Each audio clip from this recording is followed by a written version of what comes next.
Assalamualaikum, welcome back to Coding with T. We're going to learn how to fetch category specific data, and you can see our application is running. We have loaded all the data. At the top you can see we have list of categories that we fetched in the first tutorial of this section, and down below we fetched the banner, and also when you click on this banner you will be redirected to another screen. Also at the bottom you can see we have four popular or the featured products. We learn how to handle single type of product and also product variations. When you click on this view all, you will be able to fetch all the products of that specific category, brand, or any type of query you want. And also for the store, in the previous tutorial we learn how to fetch these brands, how to view all the brands. When you click on any of the brand, you will be able to showcase the brand detail. Also you can sort all the products of that specific brand, and you can view all the brand products. Whereas in today's tutorial you can see we have list of categories over here, and each category have two further brands, whereas each brand has top three products being displaying inside that box. If you head towards the next category, you can see we have a nice animations, and after that we are able to load two more brands of that specific category, and in each brand we have different type of products. You can click on this brand to open all the brand details, loads brand specific product. And also down below you can see we have four products related to specific category. Currently we're seeing electronics, and we have four products of this electronics. We will try to fetch these products. When you click on this view all, you will be able to load all the products of that specific category. Same way, if you head towards the sports, and you can click on this view all to load all the products related to the sports category. So this is what we are going to learn in today's tutorial. We will be able to learn how to use future builders inside another future builder, and definitely this tutorial is going to be very helpful. So let's get started.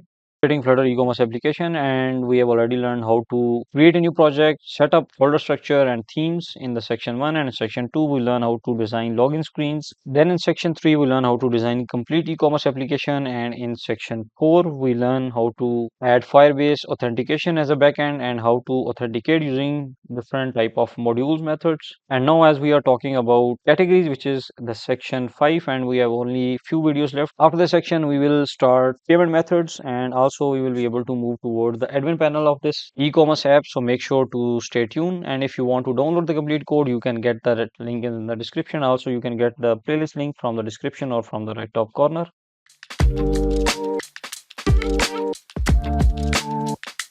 Let's get started. First of all, open your Firebase console, and inside we're going to talk about how we are going to design our database in order to fetch the data. So first of all, you can see we have separate collections for products, categories, and brands that we learned in the previous tutorials. Products has list of details with the brand detail. You can see this one is a brand detail. So each brand has its own ID and some other information just to avoid the reads, because in general we know that brands are the things that change very rarely. So we extract a copy of the brand and paste it over here. You can just keep brand ID over here to extract the brand from the brands. Okay, moving forward, we have brands in the brands collection, categories in the categories collection, and if we want to fetch products related to some brand that we already did in the previous tutorial, we use this brand ID over here. Whereas today we're going to talk about the relation between categories and brands, and also categories and products. So to do that, we talk about in general, we have a one brand that can go into multiple categories, and same way one category can go into multiple products. This means that we need to have many to many relationship between these two collections. So to handle many to many relationship, we have multiple ways, but the one I'm using is create a separate collection, which is product category collection. Inside you can see we have only two values. The first one is the category ID, and second one is the product ID. And also if we talk about the brands and categories collection, because first when the category is opened, we will load two brands of that each category. So again, one category can have multiple brands, and also one brand can go into multiple categories. So to handle this, again we have a bridge collection, which is brand category collection, and inside that we have a brand ID and a category ID. So if you click on this query builder, you will see something like this, and first you have to select the collection, and then you have to select any of the collection which you want to query. We are querying product category, and in here you can select category ID or product ID. I'm selecting category ID for this time, because at the bottom you can see we have one product which has 001 ID. So this one product is currently in two categories, category ID 1 and category ID 8. So let's say we're going to query this category ID. Let's search for the category ID 1, and you can see the category ID 1 contains lots of products in it. So these are the different products that are currently inside this category ID 1.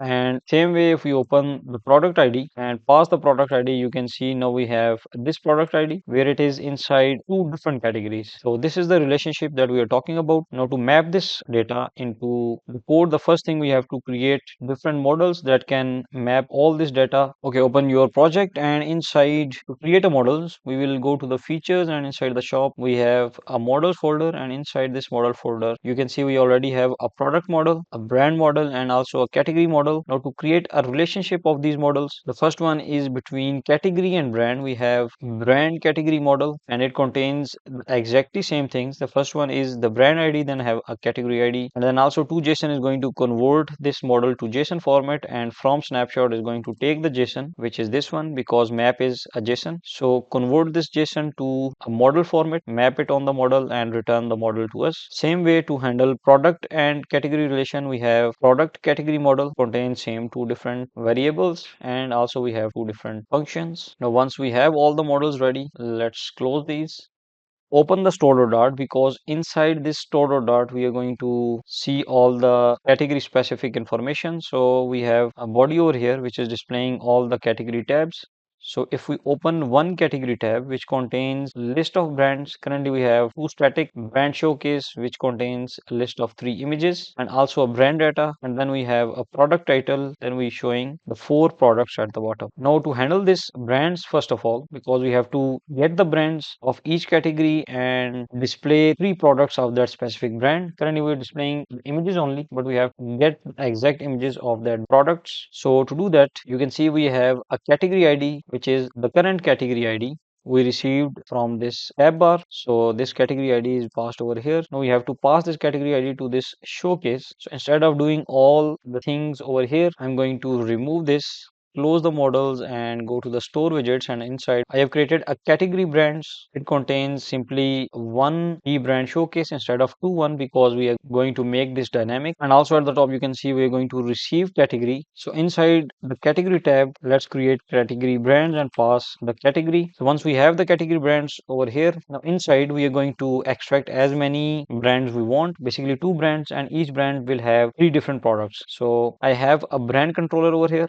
If you open this, inside this brand controller, we have one function which is getting the feature brands which we used in the previous tutorial, and also we have get brand specific products. And over here you can see a command which is going to get brands for specific category. Now just to save time, I've created a feature of list of brand model that is going to return us one, two, or three, or as many brand models as we want. So it is simply going to return us list of brands. Name of the function is get brands for category, and we are going to pass the category ID. Based on this category ID, we are going to retrieve the brands, and just try to make sure that you have a try catch and also use the wait sign. And we are using the brand repository to call get brands for category and pass the category ID in order to get all the brands. Now we head towards this brand repository that we already created the instance, and inside currently we have only one function to get all the brands. So let me copy this, paste it, and change the name. Now first of all, we are not going to follow this approach, because the first thing we need to do is, because we have many to many relationship, one category can have multiple brands. So if we open this brand category, you can see we have a category ID. Now to compare this, we have to first call this brand category table, and we have to use this category ID that we just received to get all the brands which we will receive the brand IDs. And based on these brand IDs, we will be able to extract the brands exactly. So to do that, we are going to receive the category ID over here, and I have created a query which is going to go to the database, which is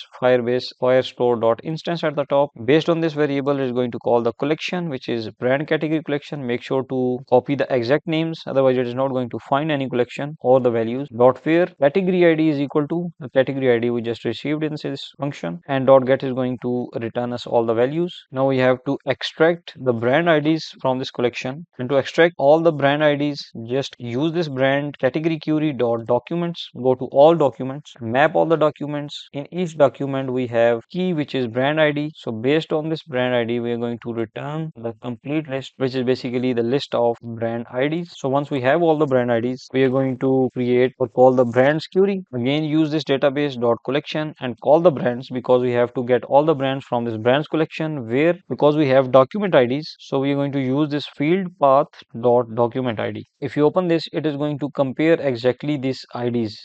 ID of these brands. So whatever these IDs, it is going to compare with this document ID, and wherein is going to receive list of IDs. If you hover over this wherein, it is going to have iteratable objects, means that it can contain list which we have brand ID. So it is going to compare or return the values where we have the document IDs is equal to the brand IDs over here, and we are going to take only two brands. Dot get is going to return us. Now we just have to map those brands. So based on brands query dot documents dot map, we are going to use the brand model dot from snapshot. So this is going to receive the document type of JSON. We will extract that JSON, map it into the brand model, and convert it into two list. We'll return this list of brands, which is basically two brands, back to from where it has been called.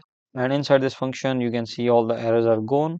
Now head towards the category brand. Over here, we are going to wrap this, press Alt Enter to wrap it with the Future Builder. So first I'm using Stream Builder and then change it to the Future Builder. Change this stream to future. And in here we have to pass the future exactly or the future function. So call controller dot get brands for the category, and to pass the category ID, we have category dot ID. So based on this, we are going to call this function because it is a cloud query. So to handle the cloud queries, we are going to use the Future Builder without assigning any await sign. And inside this builder, we are going to have two things: context and snapshots. Snapshot is going to receive all this data and also some additional properties. So first of all, meanwhile there is no data loaded, I'm going to display a loader. So I have created a widget, column widget, which has children. The first one is T-list style shimmer. If you open this, you can see we have a row, then a simple shimmer effect, then a column with two different shimmers. This is going to create a list style, then add some space and create boxes. If you open this, you can see we are using the expanded in a row to create three equal size boxes, and then again we have a space. So this is going to create a loader for us. So we are going to copy this loader, and when the connection is in waiting state, we are going to use a function that we created in our previous tutorials of the same section 5, efficiently use the future builder. So if you open this class, which is T cloud helper functions class, and I've created two functions.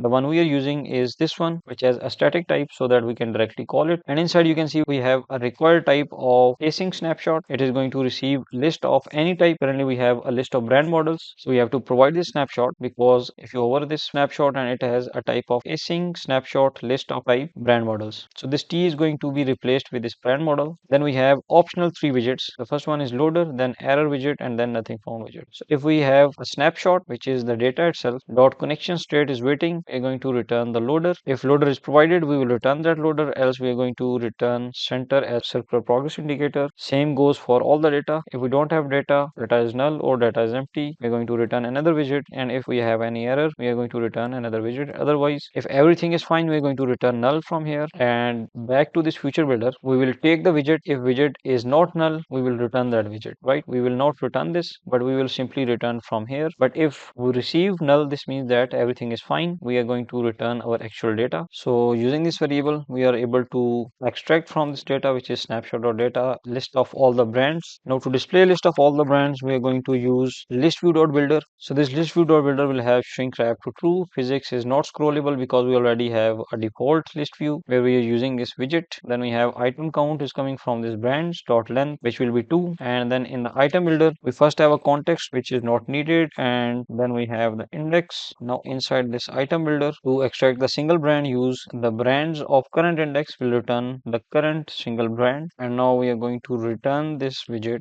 right from here. In order to display the brand, open the brand showcase. It is currently receiving 3 images, which will be the images of the product. We are also going to receive the brand model. So let's create a brand model over here, make it required inside this showcase, and inside this brand card, we are going to replace this empty brand with the brand we just received. And also when this brand is going to be tapped, so we are going to use inkwell widget and create its own tab feature. We will redirect this to brand products and pass the actual brand. To see all the details of the brand, it is going to automatically get the brand specific products and display the brand details as we learned in the previous tutorial. So done with the brand over here, but also you can see we have 3 images of this brand specific product. We have this brand over here. Now in order to get the brand products, we have to use the brand ID. So let me again do the same for this brand showcase. We have to pass the brand first, pass the brand over here, remove this constant. Now let me wrap this brand showcase using Alt Enter again, wrap it with a stream builder, change this with a future builder, and instead of the stream we are going to use the future. Now for this future we are going to use use the function that we created in the previous tutorial, which is controller dot get brand products, and we have to provide the brand ID. So using brand dot ID, we'll pass this. Let me show you this function. This function is just going to call the product repository and to get all the products using get products for the brand, pass the brand ID. Inside this function, you can see we have two limitations because currently we want only 3 products, and we have additional check over here. If limit is -1, which is by default -1, we will be able to get all the products, and if the limit is provided, we will able to get the data based on this limit. Now we also have to provide a limit in this case. So in order to provide a -1 by default, we have to wrap this with the curly brackets and equal it with the -1. So now this limit is not required, but if not provided, it will be -1 provided to the repository. So if we open the future builder, we have the brand ID because we have provided in the curly brackets. So we have to give first the brand ID, then pass the brand ID. And also if we want to provide the limit, which is 3, we will be able to only get the 3 products of this specific brand. And again, the snapshot is going to return the state of this future builder if it is loading or receive the data, etc. So let's do the same as we done at the top. Create a loader widget. The first one is to use a loader of the same loader that we created at the top, then pass the snapshot to this, call this check multi record state to check if it is loading, we have some error or we receive some data. Then also we are going to receive all the products from this snapshot.data, and once we have all the product, we are not going to pass all the images manually. We're going to remove this, call the products using the map property. We're going to extract each time one product, and we're going to return t.thumbnail, which is not going to return any model, but it is going to only return the list.toList. So this is going to return the list of thumbnails of each product. So that's it. Control Alt L to align the code. Now we also have to fix the brand products which we created in the previous tutorial. So let's first use the brand ID, and limit is optional because we are receiving all the products here, all the brands, sorry. Okay, so our category brands has been created. Now the next thing is to get all the featured products and display it inside this product functions. Over here, we are going to first create instance of the category controller. So use category controller dot instance to create the instance of this category controller because we have already created instance. So that's why we are going to use dot instance property, which is going to find the already created instance of this category controller. And inside we have two comments. The first one is to load selected category data, and also the second one is to get the products of category or subcategory. So let's create a function. So using the same approach as in the previous function, the function which is going to load category specific products inside our category controller, which is going to return list of products. And again, it is going to be same as the previous function, receive the category ID where it was receiving the brand ID, and it is providing a default limit of 4 products. We can change this as well because everything related to products is inside this product repository. So let's open this, and this time we're going to create the function which is get products for category. So this was the function for get products for the brand. So let me duplicate it, replace this for the get products for category, and replace this value. So it is going to be very similar to the one we created in the previous. So just have to create a query. First query is going to check if it is -1 or we have some limit. If we have some limit, we are going to execute this one with the limit. We're going to call the collection product category where category ID is equal to this one. Make sure to have similar names as you have in the database. Once we have this query, we are going to use the documents.map property and extract all the product IDs. In the previous, we are receiving all the brand IDs. Once we have all the product IDs, we are going to query the collection of products, where again using document ID, wherein we have all the product IDs. So it is going to return us the products. We are going to map those products using this product model. So using from snapshot, it is going to convert that JSON into the product model, and we will be able to return this product model, convert it into toList, and then we are going to return all the products we receive for this specific category ID. And once we have all the products, we will receive and return those products to the design. Now to load all the products, we are going to wrap this first with the column widget because we need this heading and also this grid layout inside this future builder. So once this is loaded, we are going to return this column, use the stream builder, again replace the stream builder with the future builder, replace stream with the future, and also we are using the instance of this category controller. So inside this future, call the controller dot get category specific product, products, and inside we have to pass the category ID, which is inside this category dot ID. Now we have to check those connections again. So using this cloud function, call this again and pass the snapshot. And also for the loader, we're using the vertical product shimmer that we have already designed using the grid layout. This is specific for the products. Okay, to extract all the products, we have snapshot.data, receive all the products, and we're going to map those products over here. Remove this count, call products.length, and also for one single product instead of the empty product, we are going to pass products at current index of this grid layout. By this way, we are going to pass the actual products, and whenever this view all button will be triggered, we know where we have to go. We have to view all the products, and the screen is already created. So in this on press, call a function which is get.to to move to another screen, and we are going to call a screen which is all product screen, which has to receive two things: title that we want to display on the all products, which will be the category name, and then as a future method, because we can pass two things inside this, as we learned in the previous tutorial, that either we can pass query or we can pass future method. So based on that, future builder will automatically trigger and get all the products for that specific category. So again, the future method will be similar. The one we have created at the top, which is get category products. Previously, we are not passing anything, and by default, limit was 4. And in here, we pass the limit as -1. So it is going to make sure that all the products will be loaded for that specific category and displayed at the top. So head towards the category brands, go to brand showcase, and inside you can see we have a brand top product image. We're using the rounded container to display the image, and inside this rounded container you can see we're using a simple image. So let's replace this with the cached image. Okay, so using this cache network image, we will be able to display all the images. Now let's run this application. Okay, our application is running, loading the data, and we have all the data. Let's go to the store, and you can see categories data are being loaded, and we have brands with the specific products, and you can see the second category with the products are being displayed, and down below you can see we have all the 4 products related to this specific category.